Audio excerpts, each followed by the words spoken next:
Trazer a palavra e como pastora, né, escolhida e chamada pelo Senhor para pastorear essa igreja, para mim é um privilégio falar da palavra do Senhor. E eu estava em oração essa semana, pedindo a direção do Senhor do que eu deveria trazer, né, do que eu deveria ministrar à igreja dele neste domingo. E o Senhor foi muito claro para comigo o que eu deveria, né, falar para a igreja.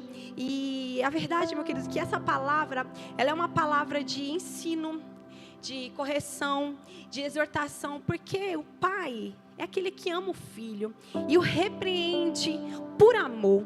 E o Senhor falou muito ao meu coração sobre isso, porque muitas das vezes a gente erra por falta de conhecimento. A gente erra porque não temos consciência do que de fato é errado. Então, como pastora, né, uma das vamos dizer assim, das funções que o Senhor, né, nos traz é para a gente pastorear no ensino e conduzir a igreja na palavra. Então, hoje a palavra ela está muito específica, mas é para você sair edificado, é para você sair abençoado, é para que a cegueira, o engano que talvez, né, estavam aí sobre o teu coração, sobre a tua mente, sobre os seus olhos, elas caiam por terra em nome de Jesus, para que você comece a caminhar na luz, comece a caminhar na verdade e seja abençoado por isso, né? Não tenha legalidade para que o inimigo use isso contra você.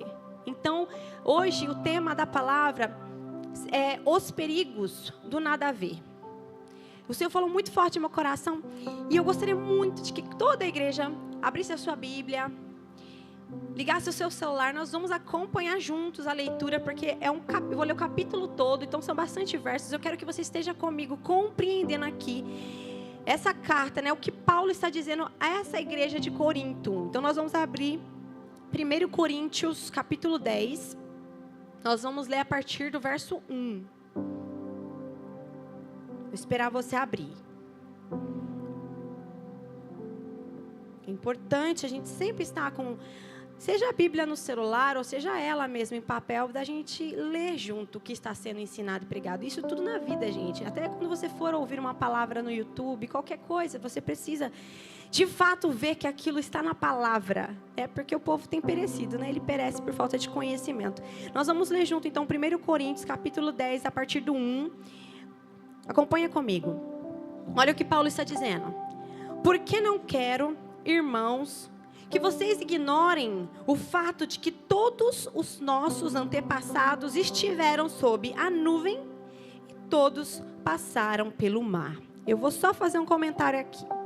Paulo está aqui trazendo um exemplo do povo de Israel quando estava sendo direcionado por Moisés. Quando ele diz assim: irmãos, eu quero que você não ignore o fato de que todo aquele povo estava debaixo da nuvem. E o que era a nuvem?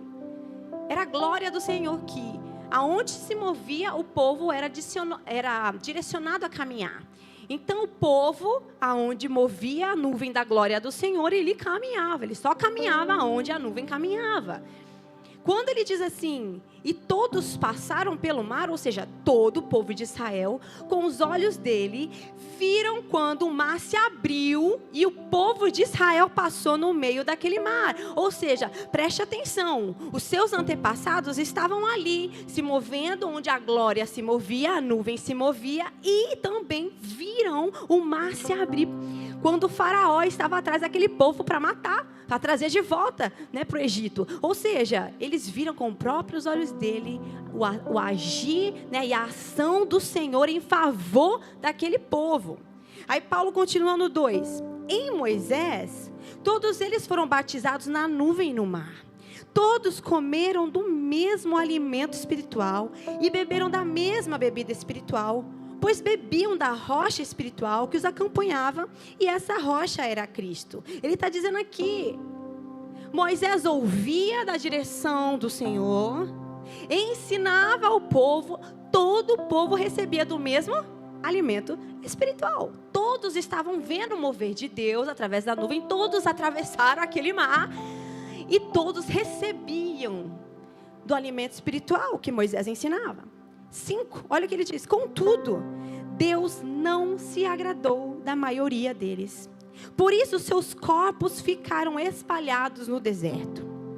Essas coisas ocorreram como exemplos para nós, para que não cobicemos coisas más como eles fizeram. Não sejam idólatras, como alguns deles foram, conforme está escrito. O povo se assentou para comer e beber e levantou-se para entregar a farra. Não pratiquemos imoralidade, como alguns deles fizeram, e num só dia morreram 23.000.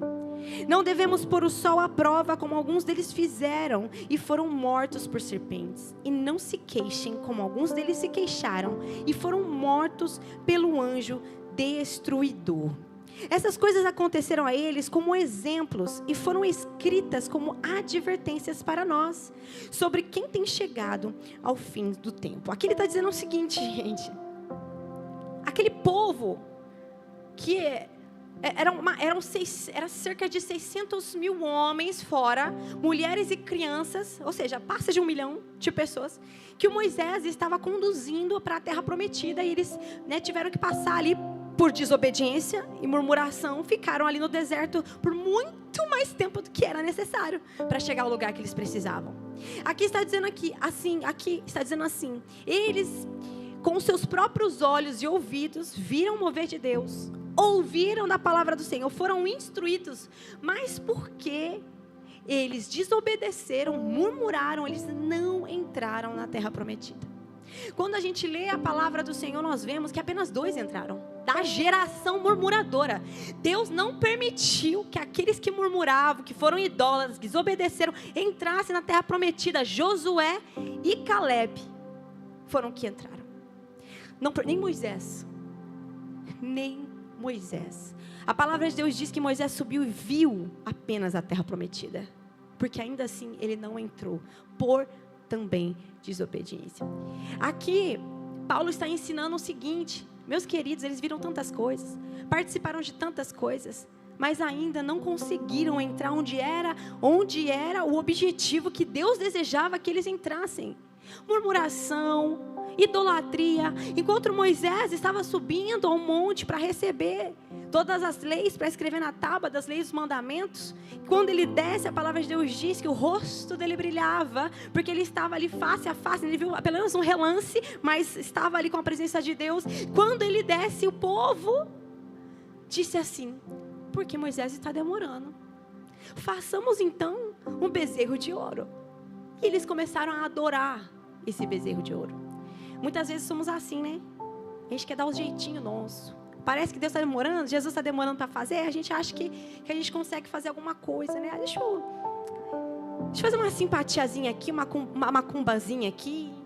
Deixa eu manipular aqui.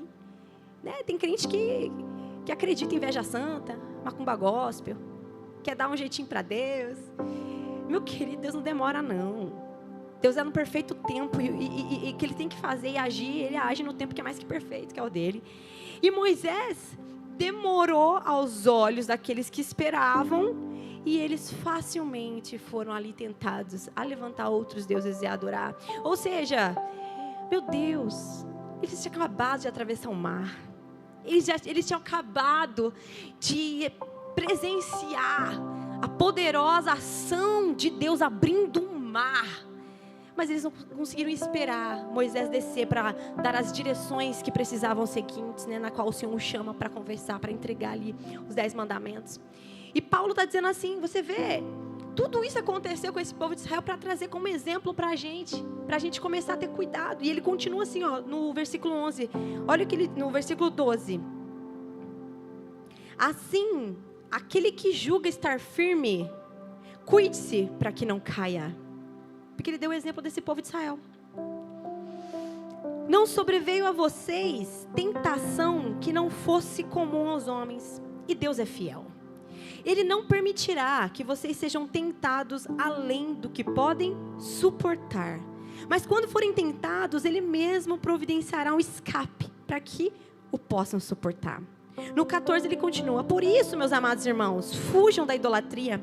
Estou falando às pessoas sensatas. Julguem vocês mesmos o que eu estou dizendo.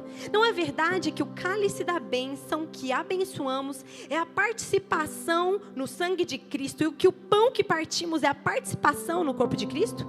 Como há somente um pão, nós que somos muitos, somos um só corpo, pois todos participamos de um único pão. Considerem o povo de Israel, Paulo está falando. Os que comem dos sacrifícios não participam do altar? Portanto, o que estou querendo dizer? Será que o sacrifício oferecido a um ídolo é alguma coisa? Ou a um ídolo, ou o ídolo é alguma coisa? Não. Quero dizer que o que os pagãos sacrificam é oferecido aos demônios e não a Deus. E não quero que vocês tenham comunhão com os demônios. Vocês não podem beber do cálice do Senhor e do cálice dos demônios. Não podem participar da mesa do Senhor e da mesa dos demônios. Porventura provocaremos o ciúme do Senhor? Somos mais fortes nós do que Ele? 23. Tudo é permitido, mas nem tudo convém. Tudo é permitido, mas nem tudo edifica. Ninguém deve buscar o seu próprio bem, mas sim os dos outros. Comam de tudo que se vende no mercado, sem fazer perguntas por causa da consciência, pois do Senhor é a terra e tudo que nela existe. Mas veja só, se algum descrente o convidar para uma refeição e você quiser ir, coma de tudo que for apresentado, sem nada a perguntar, por causa da consciência. Mas se alguém te disser, isto foi oferecido em sacrifício, não coma. Tanto por causa da pessoa que o comentou, como da consciência. Isto é, da consciência do outro e não da sua própria. Pois porque minha liberdade deve ser julgada pela consciência dos outros? Se participo da refeição com ação de graças, por que sou condenado por algo pelo qual dou graças a Deus? Olha o que diz 31. Assim, quer vocês comam, quer bebam, quer façam qualquer outra coisa, façam tudo para a glória de Deus. Não se tornem motivo de tropeço, nem para judeus, nem para gregos, nem para a igreja de Deus. Também eu procuro agradar a todos, de todas as formas, porque não estou procurando o meu próprio bem, mas o bem de muitos. Para o quê? Para que sejam salvos. Essa palavra é muito forte. Paulo aqui está ensinando a igreja de Corinto sobre algumas coisas que muitas das vezes a gente hoje fala assim, não tem nada a ver. Existe um grande perigo nos tempos que estamos vivendo hoje, com essa leveza, essa leviandade das quais as pessoas estão levando as coisas do Senhor dentro da igreja. Muitas pessoas estão se acostumando com a ideia de que a verdade ela é subjetiva. Cada um tem a sua própria verdade. A nossa geração, muitos de nós, parecemos descrer da verdade absoluta que está aqui na palavra de Deus. Parece que cada um baseia as suas escolhas, as suas decisões na sua própria experiência. Tem nada a ver. Tem nada a ver, está no 3º, 4º casamento. O importante é que seja feliz a pessoa. Hoje muitos têm dito isso. E é verdade que até me assusta, que até na própria igreja de Cristo, nós vemos homens e mulheres de Deus, que já estão no 3º, 4º casamento, e ainda continuam pregando a palavra de Deus, que é a verdade, e nos exorta dizendo que o Senhor odeia o divórcio. Mas é muito importante aqui eu explicar algo que Paulo ensina aqui, em todo momento ele fala sobre a consciência. A consciência é quando a gente sabe que aquilo que estamos fazendo é errado. Muitas pessoas vivem no tempo da ignorância. Eu estou pastorando o 3º casamento, mas eu não sabia. Eu vivia no tempo da ignorância. Eu não sabia da verdade da palavra de Deus. Eu não era direcionada pela palavra de Deus. Minha querida, o Senhor te perdoa, mas você tem que permanecer agora nesse casamento, porque agora você tem consciência. Você está sendo ensinado sobre isso. Paulo diz sobre até mesmo comida, né? Toda vez que a gente vai comer, não sei se você tem essa prática, mas faça isso. Ore ao Senhor pelo aquilo que você vai comer. A gente não sabe de onde que veio, mas ore ao Senhor e coma.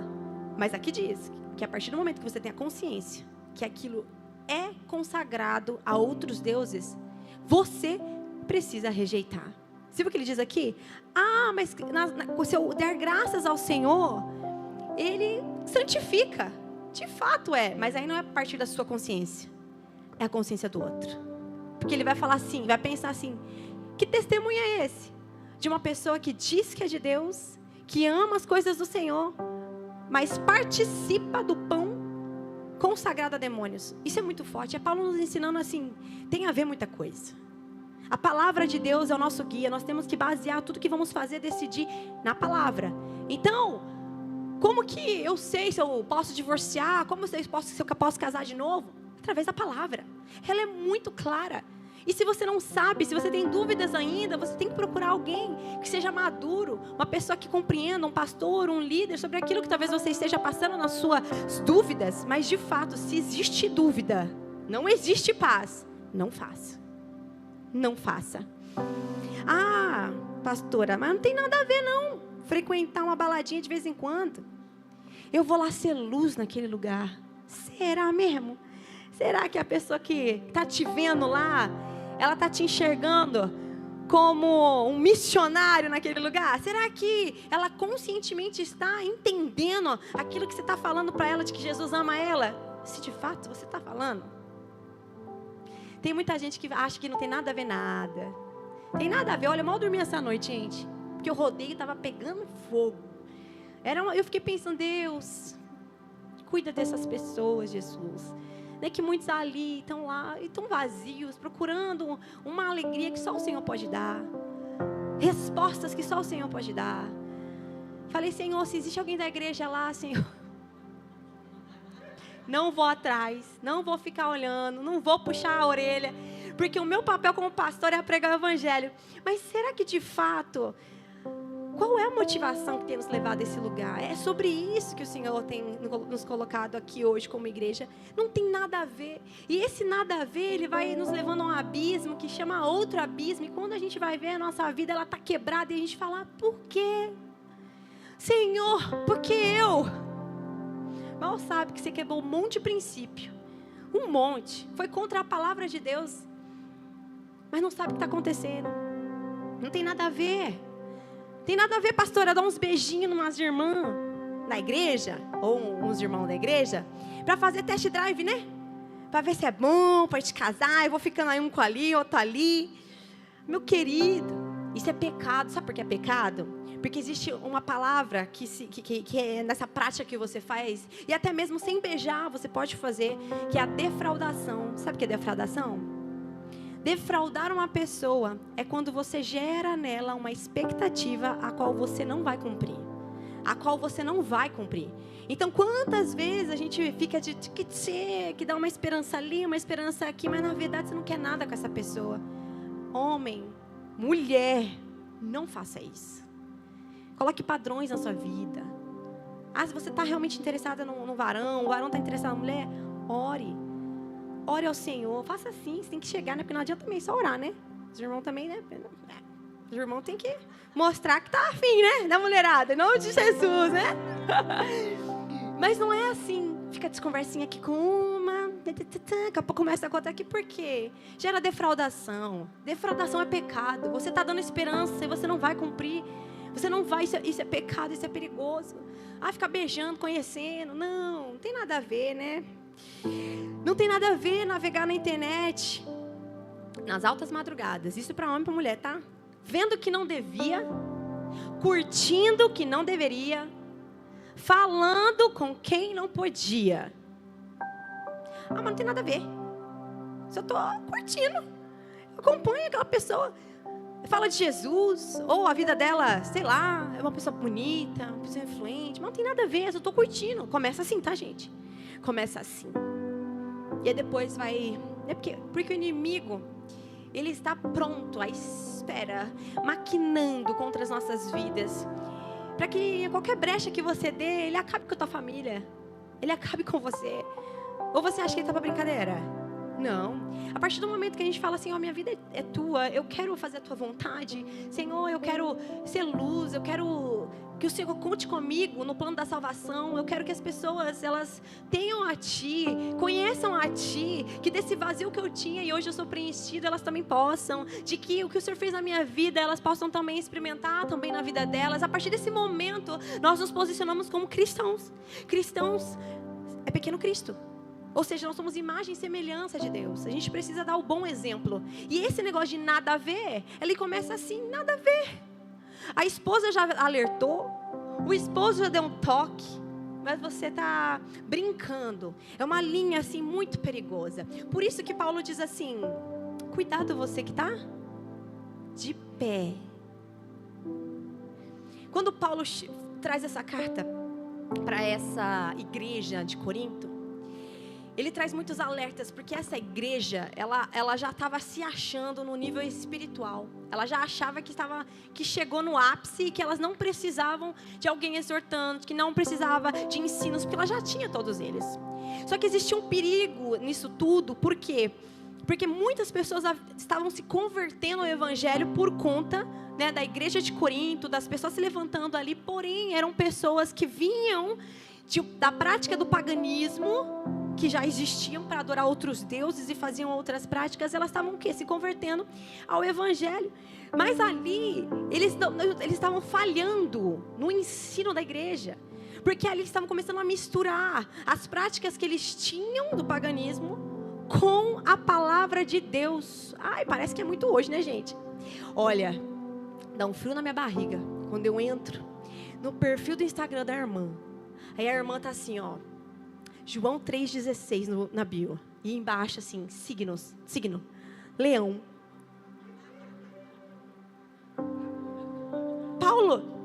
Paulo estava advertindo esse povo: meus queridos, vocês têm convertido ao evangelho, mas vocês continuam com a prática pagã. Cuidado, igreja. Você que veio de repente de outras religiões, assim como eu vim de outras religiões e eu tinha outras práticas, e a gente vem para Cristo e a gente quer trazer essas práticas e dar uma misturada. É o inveja santa, a macumba gospel, umas coisas que o povo faz que eu falo assim, gente, não tem nada na Bíblia. Por que que você vai procurar nos astros o seu futuro, se o seu futuro depende nas mãos de Deus? Por que é que você tem medo do seu amanhã e você procura respostas no horóscopo ou na leitura de mão, ou sei lá, das cartas, qualquer outra coisa que seja? O que é que você pode fazer que te vai acrescentar uma hora no seu dia amanhã? Nada. Por isso que quando a gente lê a palavra de Deus todo o tempo, Deus nos ensina assim: por que é que você está preocupado com o seu amanhã? Você não pode acrescentar uma hora sequer. Porque você está preocupado com o que beber, com o que vestir, assim como eu preguei na semana passada. Nem as aves, elas guardam o alimento, porque elas têm todos os dias ali a provisão.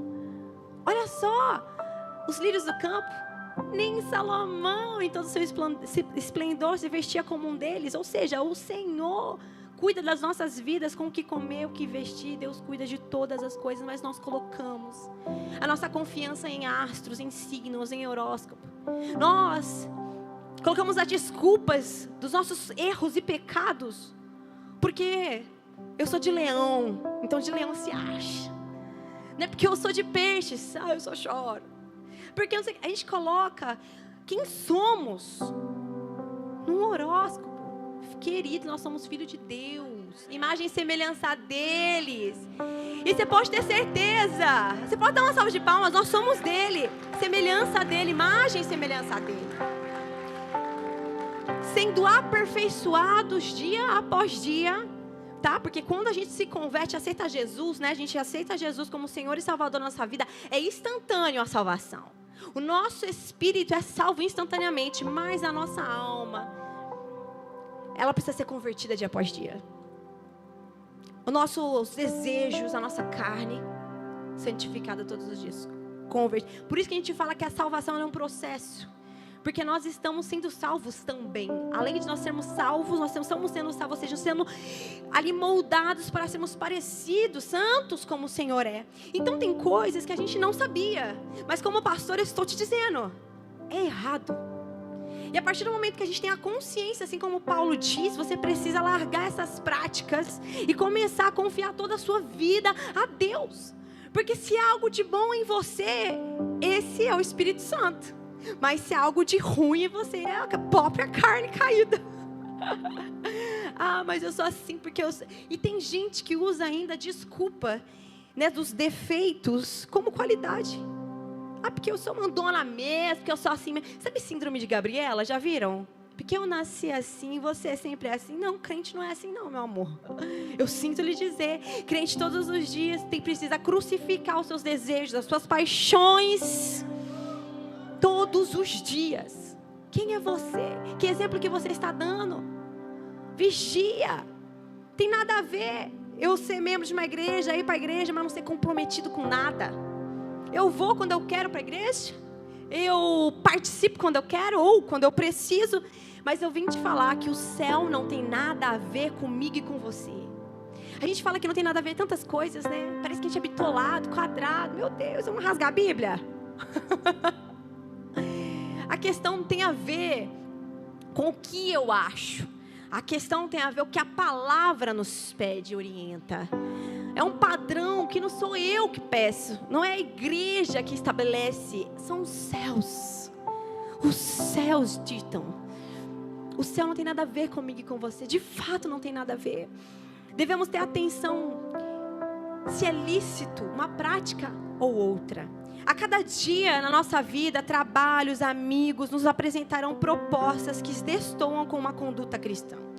Embora pareça que não tenha nada a ver, você tem que filtrar com a base na palavra de Deus. E muitas das vezes elas vêm como um jeitinho, sabe? Principalmente o brasileiro, né? Quer dar jeitinho em tudo.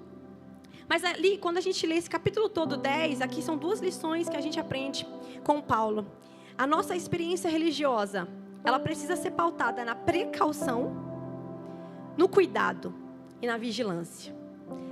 A nossa experiência de vida religiosa tem que estar pautada na precaução. Eu sou precavido em todas as coisas. Se vai gerar escândalo, eu já tenho cuidado. Mas tem gente que faz as coisas, tem gente que faz... Deus sabe de tudo. Deus conhece meu coração. Pois Deus conhece mesmo o seu coração. Mas veja que Paulo nos ensina aqui que aquilo que for beber, o que comer, que seja para glória de Deus e não para escândalo. Aqui no final do capítulo 10, ele diz assim, ó, porque eu não estou procurando o meu próprio bem. Ele diz, mas o bem de muitos. Para quê? Para que sejam salvos. Então sim, você precisa, igreja, pensar sim no que o Senhor pensa a seu respeito, mas muito além disso, é saber se o seu testemunho está sendo coerente com a vida que você diz de ser cristão, aonde você está. E o segundo ponto que Paulo nos ensina é que nós precisamos estar aliançados na responsabilidade cristã. Ou seja, além de eu ser precavido, além de eu ter cuidado, além de eu ser vigilante em todas as coisas, eu preciso estar aliançado de que eu tenho uma responsabilidade. Muita gente não tem. Vive a vida como se, sabe, deixa a vida me levar, a vida leva eu. Não tem responsabilidade com aquilo que faz, com aquilo que fala. Igreja. O apóstolo Paulo diz aqui o perigo que existe na autoconfiança. O perigo que existe na soberba, porque ela precede a ruína. E aqui no capítulo todo 10, ele usa o exemplo do povo de Israel para ensinar essa igreja de Corinto, de que, veja bem, todos eles viram milagres, todos eles receberam da mesma palavra, todos eles viram o poder do Senhor, mas não entraram na terra prometida. Igreja, ele está falando assim, Corinto, igreja de Corinto, olha só, vocês foram ensinados por mim, vocês receberam o evangelho, estão vendo sinais e maravilhas, tem pessoas se convertendo, está crescendo a igreja, mas presta atenção, porque se você não abandonar as velhas práticas, parar de comer do pão dos demônios, não adianta. Ele coloca uma responsabilidade.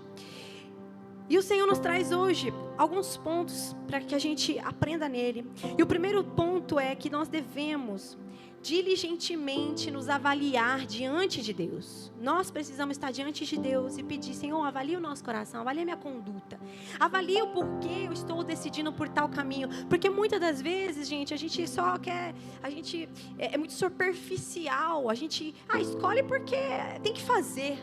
Meu querido, não é tem que fazer. Porque as nossas escolhas precisam estar pautadas na motivação do meu coração, na intenção do meu coração. Não é simplesmente, eu vou para a igreja porque tem que ir. Eu vou para a igreja porque eu tenho medo do inferno. Não, eu preciso ter consciência do porquê eu escolhi a Jesus. O porquê eu quero segui-lo. E eu tenho que ter, é como se fosse assim, eu preciso ter a consciência dos erros que eu tenho, da onde eu preciso ter vigilância nas áreas que eu passei. Então, meu Deus, se você for um dia viciado em drogas, meu querido, dá para abrir exceção, caminhar com pessoas que usam ainda? Não dá. Vigia, sai, foge. Porque você tinha problemas, era viciado. na pornografia, vivia uma escuridão. Deus te libertou, trouxe luz. Meu Deus, que alívio que é sair dessa escravidão. Aí de repente, só vou ver aqui essa foto dessa mulher. Aí começa, o Instagram é assim, né, gente? Já viu sugestivos? Os posts sugestivos? Você abre um post, de repente todo o seu Explorer começa a puxar para aquilo que você abriu. É abismo chamando outro abismo, tá? E aí você com seus olhos começa na tentação, né? Como é que foi com Eva? Ela olhou, viu que o fruto era bom, bonito. E aí ela foi e fez. Então tudo começa o quê? No que eu vejo, naquilo que eu alimento, para depois eu cair. A liberdade, ela leva o ser humano a tornar-se vítima das suas próprias paixões. Por isso nós temos que ter cuidado com a liberdade que Cristo nos deixou, porque é uma liberdade, não é uma libertinagem. A graça, ela é de graça, mas ela não é barata. Então nós precisamos em todo tempo, igreja, estar vigiando tudo que vamos fazer, sim, para dar honra e glória ao Senhor, para que nossa conduta leve as outras pessoas a serem salvas. Então quando a gente fala que a gente pode ficar vítima das próprias paixões, é porque a paixão, ela nos cega. Literalmente, a gente não enxerga. Quantas das vezes, né, a gente faz escolhas porque estávamos tão apaixonados por aquilo. Ou por uma pessoa. Tantos pastores ou pais chegaram e falaram, não, minha querida, olha bem, enxerga bem, essa pessoa não é para você. Olha só, você... E aí as pessoas querem, mas você está o quê? Cega. E aí, é esse cegar daquilo que a gente quer fazer, que está na nossa vontade, que é o perigo de eu fazer escolhas erradas. E toda escolha, todo pecado tem uma consequência. Toda semente tem uma colheita. Tudo que eu escolho vai me trazer um resultado. E tudo que eu escolho hoje resulta em algo amanhã. Por isso que eu preciso ser muito sábio em Deus, em direção de Deus e na palavra de Deus. O que é que eu escolho hoje? Porque isso vai determinar o que eu vou colher amanhã. Então muitos, né, até nessa semana passada, peguei um pouco pesado assim, mas de fato, às vezes a gente quer receber amor, mas a gente não semeia amor. Quantos, às vezes a gente escuta, né, pais que foram abandonados na sua velhice, e de fato, quando você vai escutar a história, não eram assim tão bons velhinhos, né?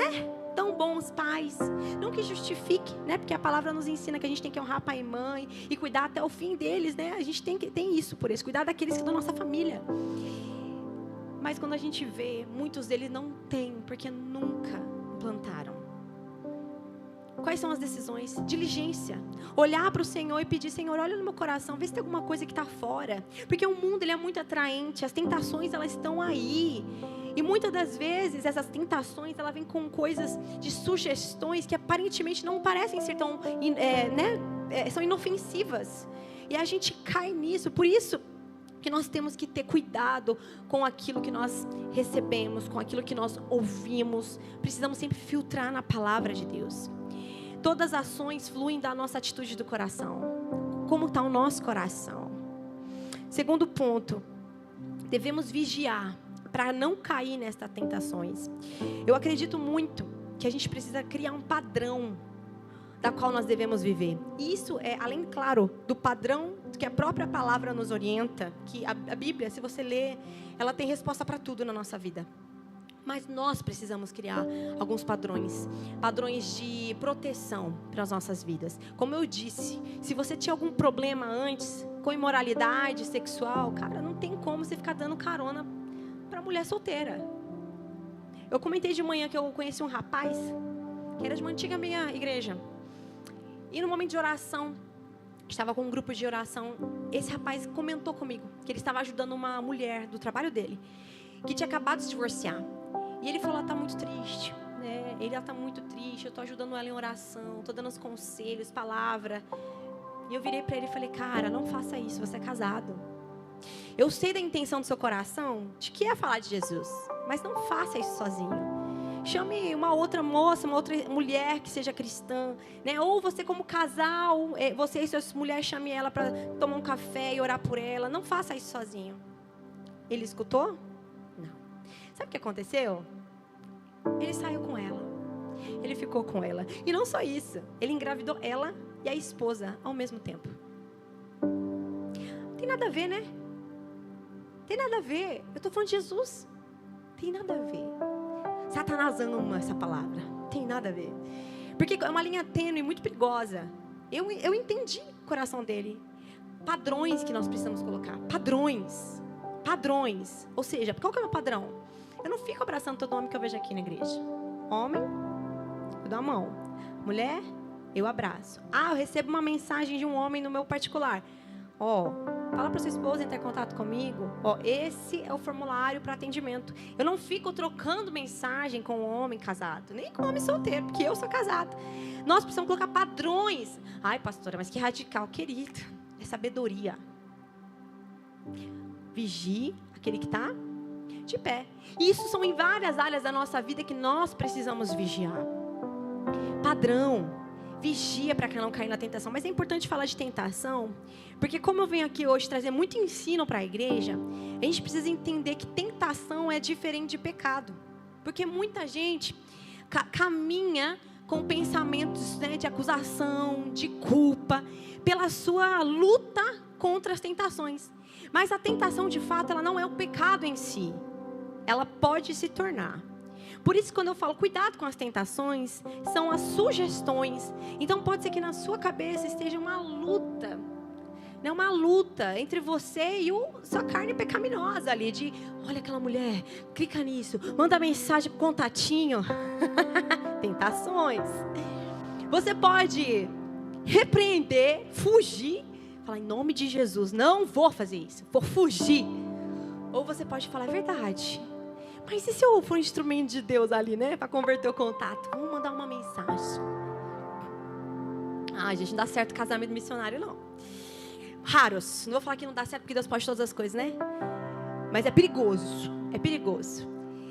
Então, a tentação, muitas vezes, ela começa com uma luta na nossa cabeça. O que nós precisamos fazer é tomar uma posição. Porque se a gente toma uma posição de aceitar e de fazer, se torna um pecado. Então, como Jesus disse, né? Nós não podemos trair, né? Primeiro, os mandamentos ela tem, não adulterarás. Jesus, quando veio, ele aumenta o nível da santidade. Ele diz que se você olhar, cobiçar, só cobiçar, pensamento, você já adulterou no seu coração, ou seja, você já pecou. Então, pastor, como que faz? Eu preciso fugir não só daquilo que eu faço, mas daquilo que eu penso. Uma coisa, meu querido, que nós somos, né? Feitos, né? Nós somos homens, nós temos também a carne. Então, eu passo do lado, vejo um homem, uma mulher bonita. Gente, é natural que a gente olhe e fale, nossa, que pessoa bonita. E volta. Agora o erro tá quando eu volto meus olhos de novo.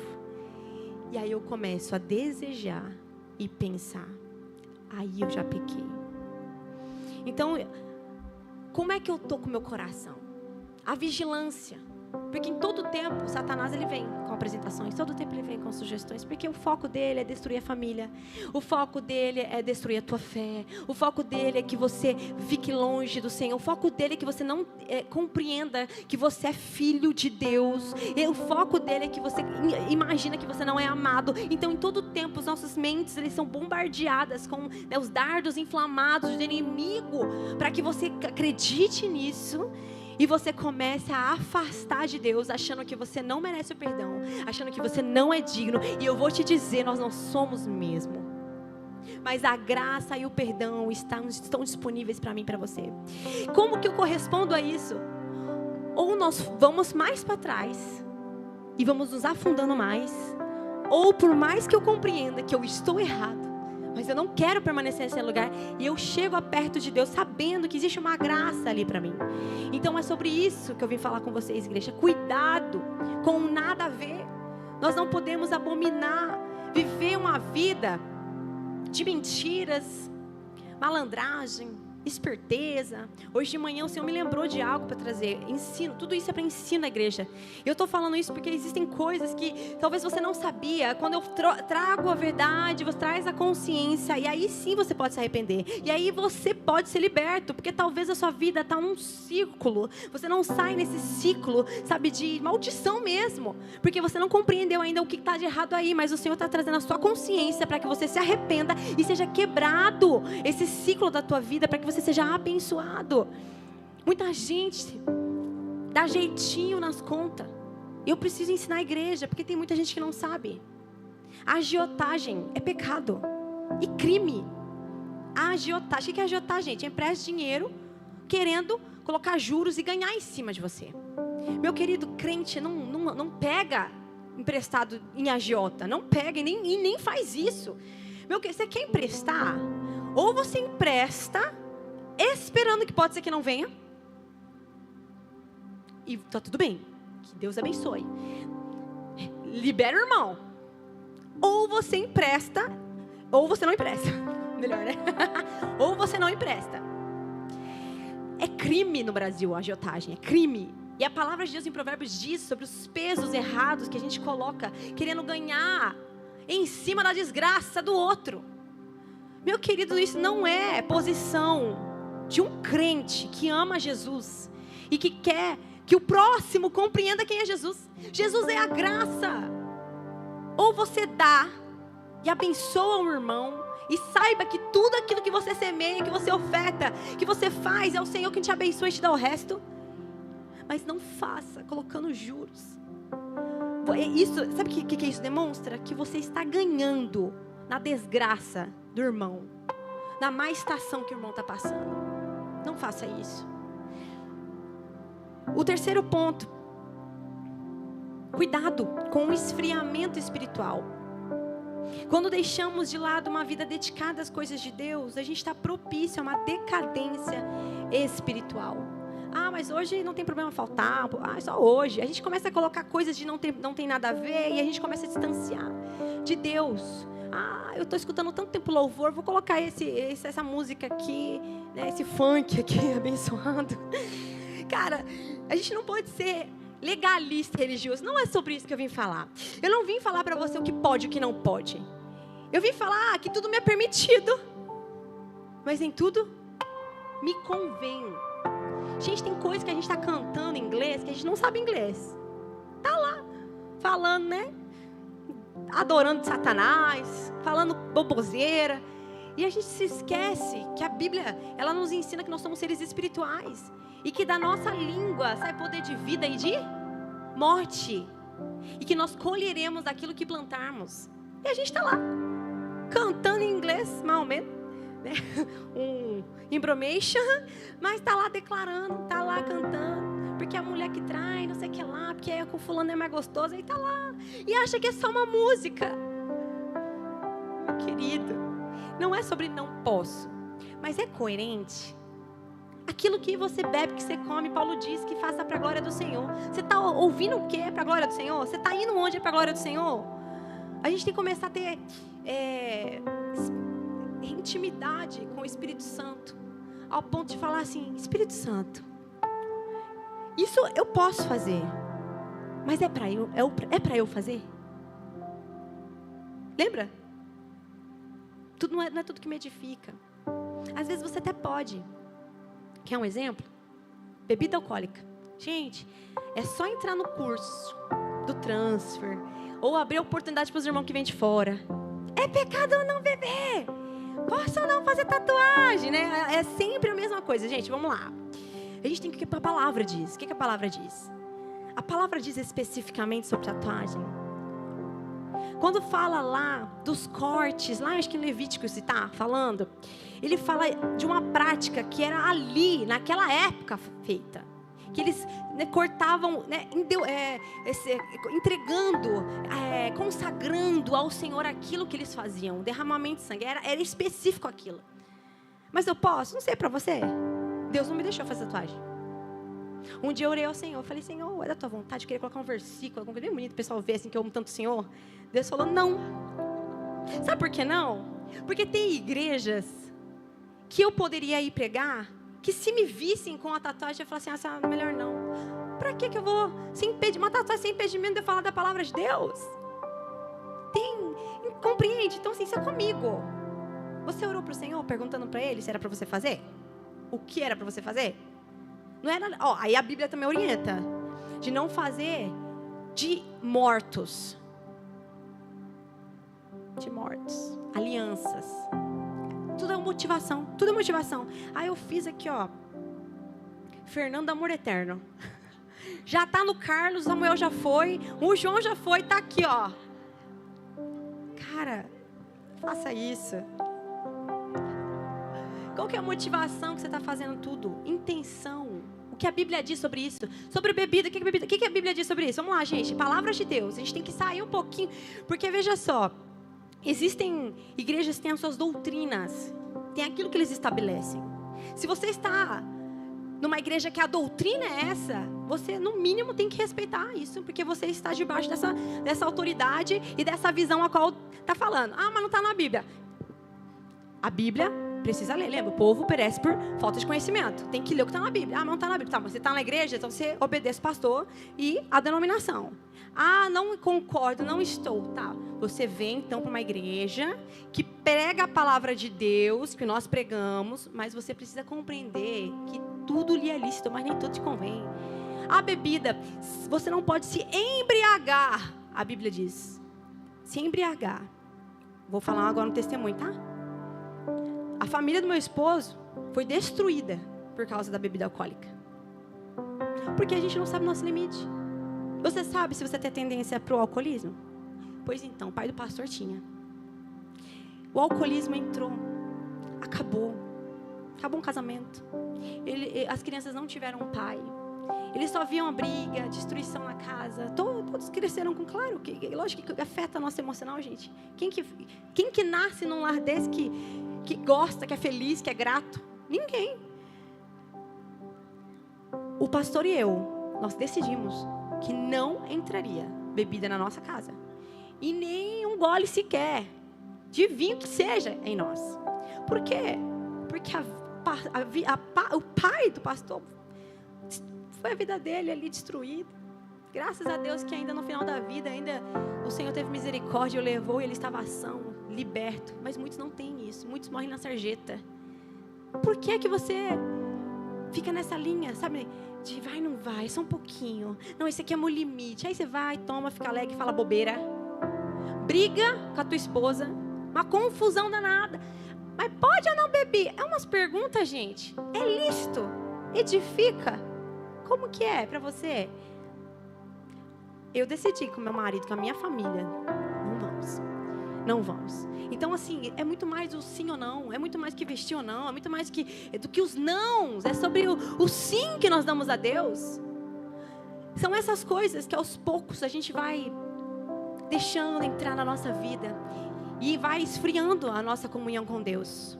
E vai esfriando, a gente começa a deixar de lado a leitura da palavra, o culto doméstico, colocar um louvor. Sabe, a gente está brava, começar a orar, repreender, mandar os demônios embora. Não, a gente cai na onda. A gente fica com raiva, a gente entra. Qual é a posição que o Senhor está nos pedindo? A gente precisa deixar a chama acesa. E isso é responsabilidade minha e sua, manter a chama ardendo em nossos corações, buscando a Ele.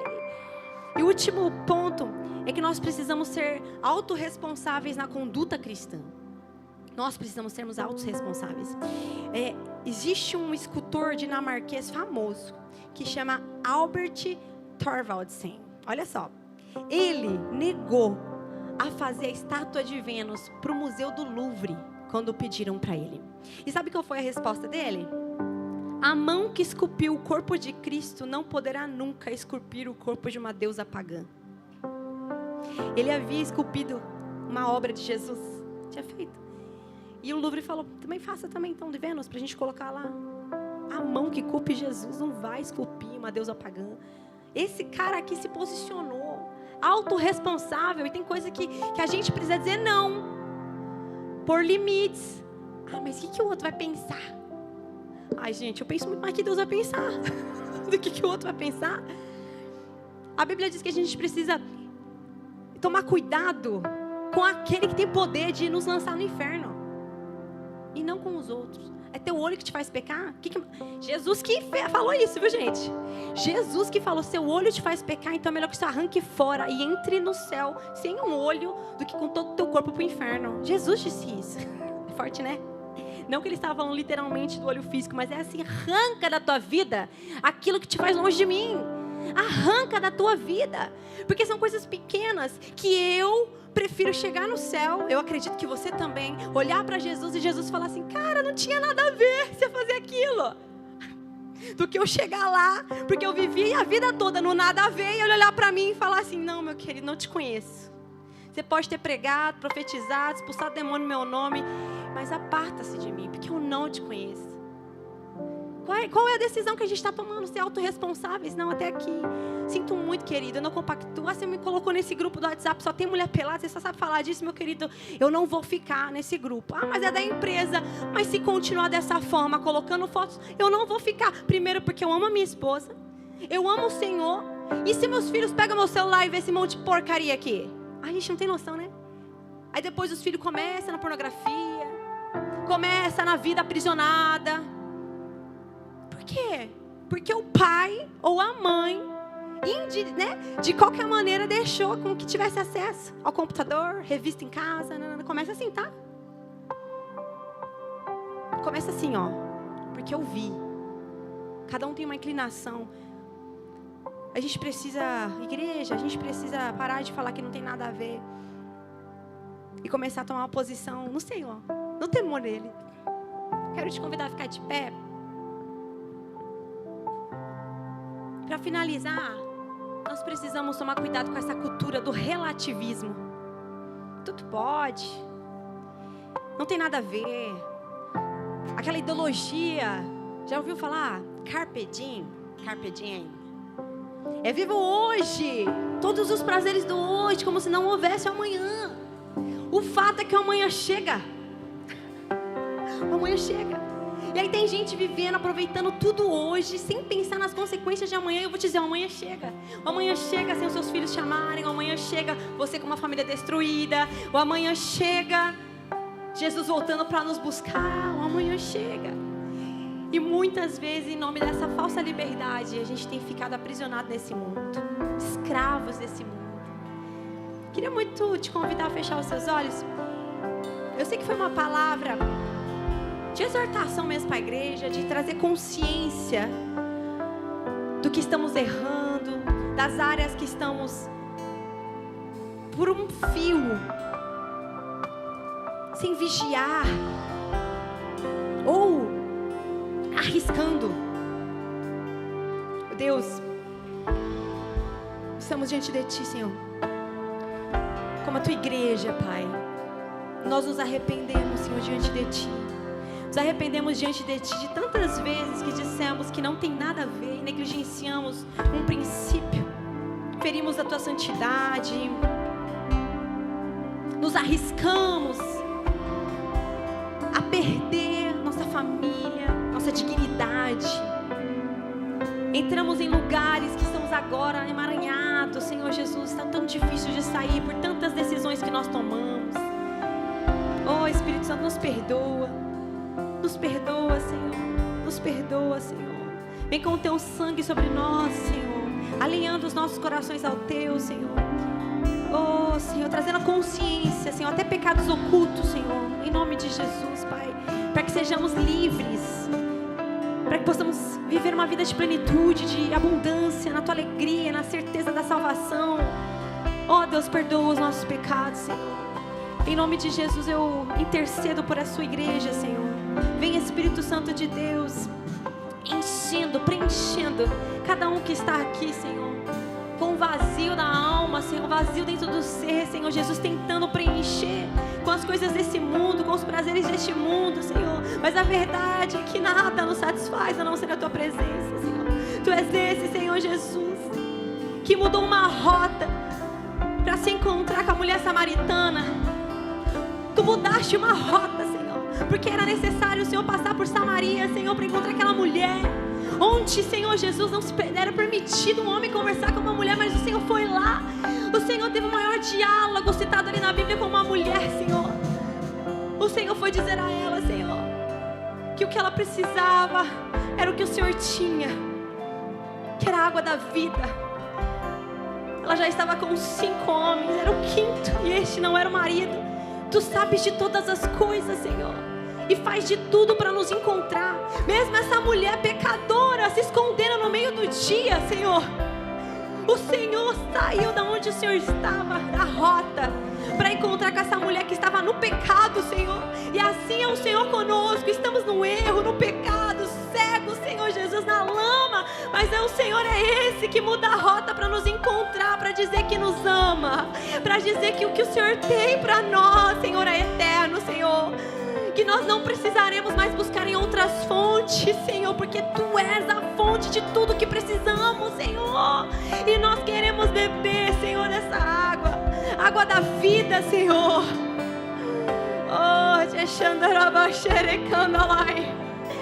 Oh, Espírito Santo de Deus, vem, Senhor, sobre nós, Senhor. Vem sobre a Tua igreja, Senhor. Enquanto, Senhor Jesus, nós estamos aqui diante de Ti, arrependidos, Senhor, Te dizendo o quanto precisamos de Ti. Enquanto, Senhor, o louvor for, Senhor, ministrado aqui, Espírito Santo de Deus, vem nos abraçando, vem nos levantando, vem nos reposicionando ao lugar que nunca deveríamos ter saído, Senhor, que é aos Teus pés, Senhor, que é na Tua presença, Senhor. Vem, Espírito Santo, começa, Senhor, em